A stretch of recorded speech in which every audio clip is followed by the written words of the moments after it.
Listen to the radio, Harry and Edna's Wireless Show. You heard it from the Three Bells.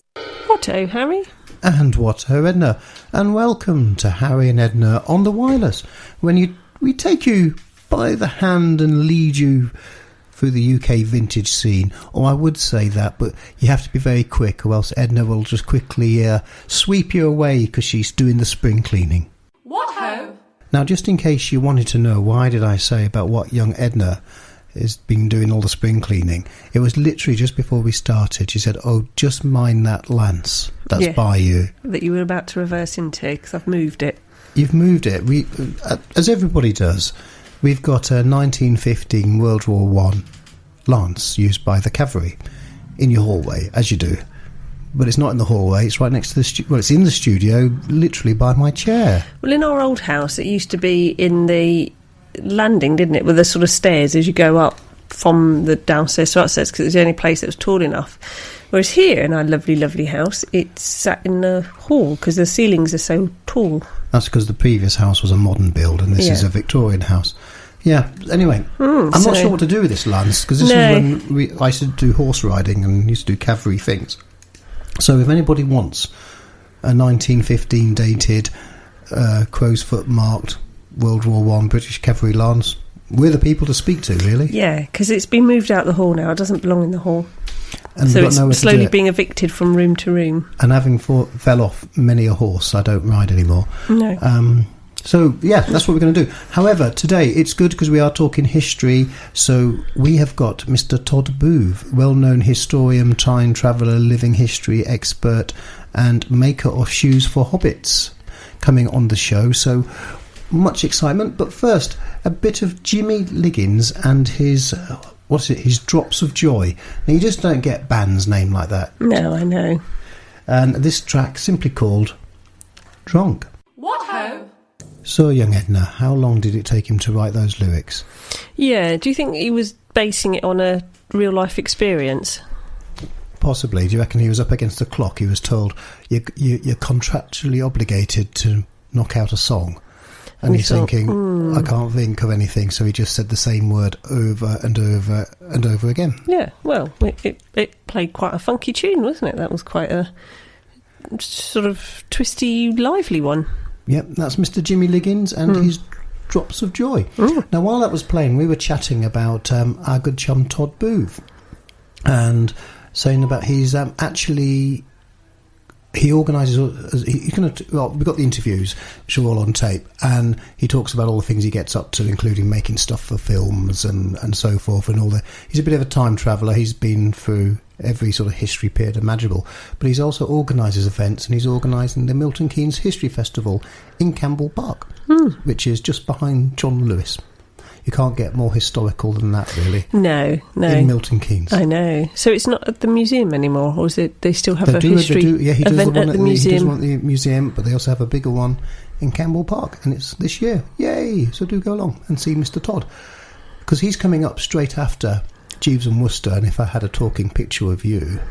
Now, I'm still sporting the Victorian, because living in this house, the Victorian Edwardian moustache stroke beard we talked about in the previous show. Sort of a Dr. Watson look from Sherlock Holmes, would you say? How would you describe it? It's a moustache, but the Victorian sort of moustache joined their mutton chops, didn't they? So it's almost like sideburns that grow along your face and up and round and over your top lip. Exactly, and I thought that just fits in so well with this sort of with the Jeeves and Wooster, which is why I put the track on. Don't you think? No, you're rolling your eyes. No, I'm frowning. I'm thinking, how does that fit in with Jeeves and Wooster? Well, often, we just went from Victorian to Jeeves and Wooster. Well, often in Jeeves and Wooster, he wears the straw boater. Yeah. And I found my straw boater. So you're missing the link. You were telling the listeners like the end joke without telling them the middle bit that links the two together. Well, I knew you'd do the linkage. And I said boater on, and I said, don't, because you're not a big fan of this facial hair, are you? No. But once I put the straw boater on, did you say, yeah, that works? Yeah, good. But no, I didn't quite phrase it like that. I just said, no, that looks all right, because it suits the straw boater, but The downside of it is you're not going to wander around with a straw boater on 24/7. I did offer to pick the children up from school wearing it. Yeah, they Daddy did a no. classic eye roll, didn't they? And a daddy no. There was an overwhelming no vote from the house on that one. So I shan't be collecting the children while wearing my boater. I mean, I'll collect them with sporting this moustache and beard. Yeah, but if you put your blazer on, your boating blazer and your straw boater, and you were punting down the Thames, you'd fit in beautifully, but not going to the local school. Right, so coming up next is Jeeves and Wooster, which is actually Hugh Laurie and Stephen Fry from when they did the TV series back in the 1980s. And If I Had a Talking Picture of You. What ho? So, welcome to the show, Todd. You're our time-travelling historian stroke heritage events organiser. So, welcome to the show. Thank you very much.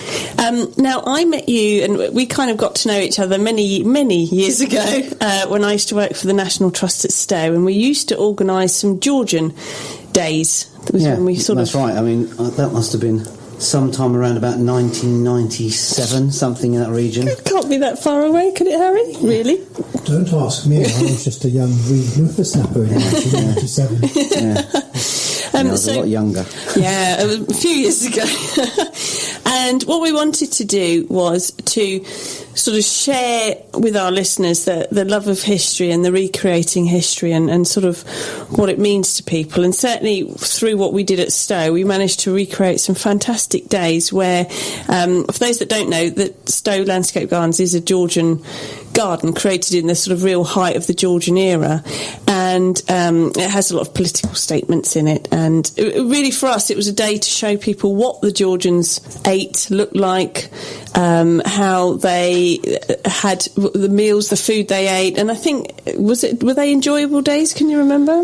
Yeah, I think the first one was when they opened the first visitor centre there, and there was a few of us from the group that I was then chairman of, because we mostly did Jacobite Rebellion, which is 1745, and a few of us had civilian kit that suited the site. Yeah. So we came down and wandered around, and it was very cold and wet, and I think it was April. Yes. And that was the first event, and then that sort of grew into us bringing more of the membership, and you always get with the reenactors people who specialise, so we've got people who specialised in the food of the time, and I remember we had lunch on the palisade, I think it was. Yes, of on the front, Victory. Yeah. So, and we walked around the garden. If you'd had a camera in the 1740s and 1750s and you recorded it, the people would have looked like we look, because accuracy is the thing. If you're not accurate, you're telling lies to the public. Yeah. And that was the thing, and it sort of, I think it brought something else to Stowe that maybe hadn't been there since the middle of the 18th century. Yeah, absolutely, and it was fantastic. So if you've ever visited Stowe, one of the first things you used to see when you went into what's now the old visitor entrance is the Temple of Concord and Victory, and it was a fantastic temple with these great Grecian, like I say, colonnades, and you went inside and we laid out a big banqueting table, and we got somebody to play Lord Cobham, who was one of the owners of the house, and he was very good at being Lord of the Manor, wasn't he? Yeah, I've still got the poster from the event on the wall of my workshop with the chap who was playing Cobham, and I was playing the estate manager, so I was meant to be a rather hardened soldier who deal with all the locals if they got out of order. Yes. And strolling around the grounds. But maybe what people don't realise about Stowe is, and a lot of these sites all over the country, is that the valley at Stowe, there's a big valley in front of the temple we were talking about, was dug by soldiers. Yeah. And people don't realise that. So what happens is you get these civilian environments that at one time in their history were absolutely full of British redcoat soldiers who could negotiate a wage for doing more than soldiery work. Yes, yeah. And they actually found the blade of a sword in one of the arches there not too many years ago that belonged to one of the dragoons that Viscount Cobham raised, because he raised a regiment of dragoons. Yeah, so it's the whole links there. What ho? But you yourself do historical interpretation as well, but you don't just stick with what you did, Jacobite redcoats, but you sort of drifted a bit like us through many time periods.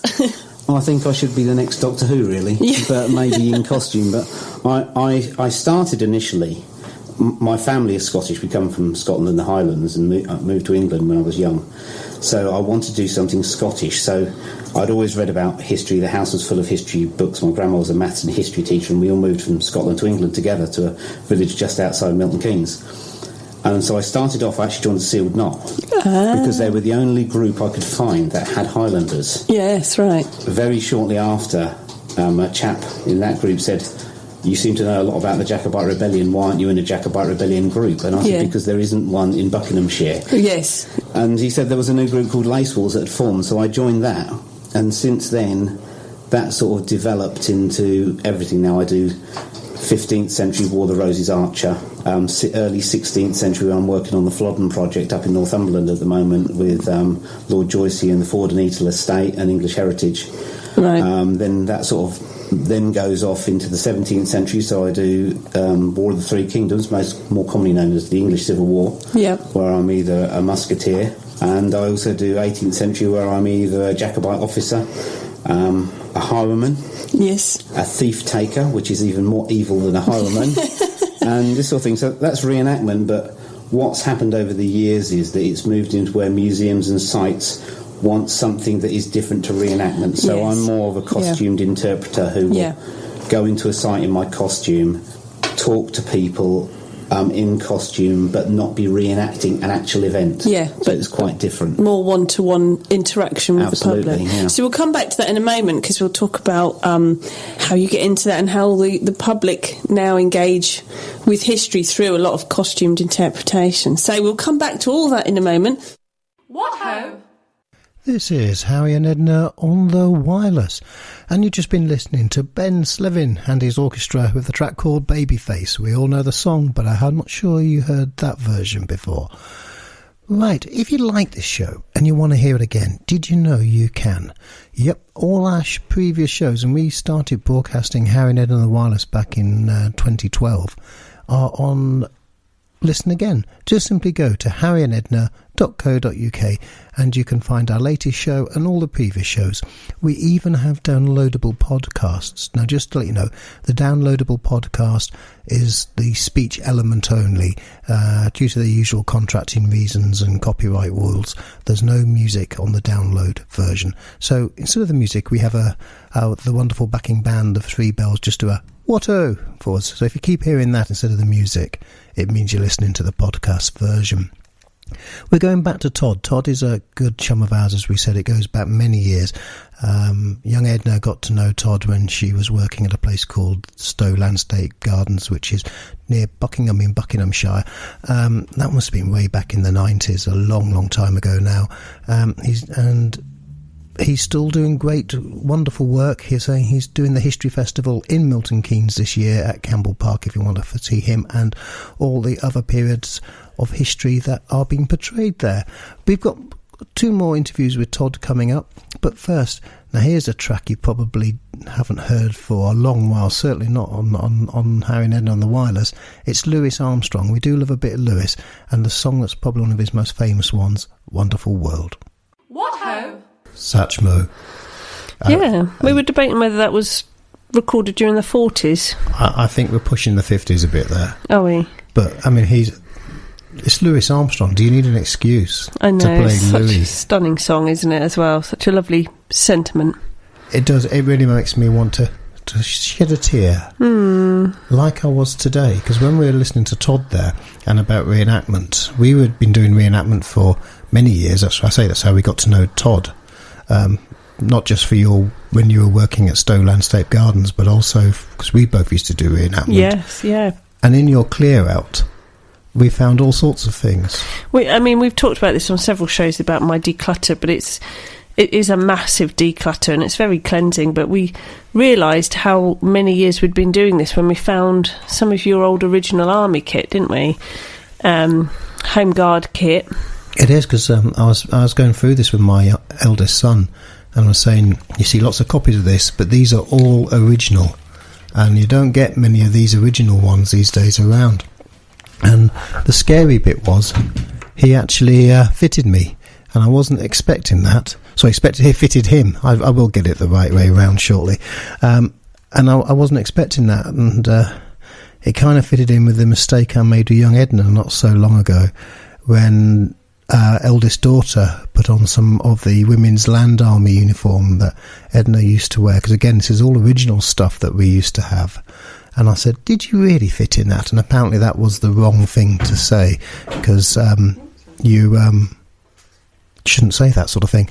But the roles were reversed. My son was trying on uniform, which I hadn't worn for many years, and it fitted him, which was a bit scary. In it, isn't he? Bless him. But you suddenly thought, gosh, how grown up does he look?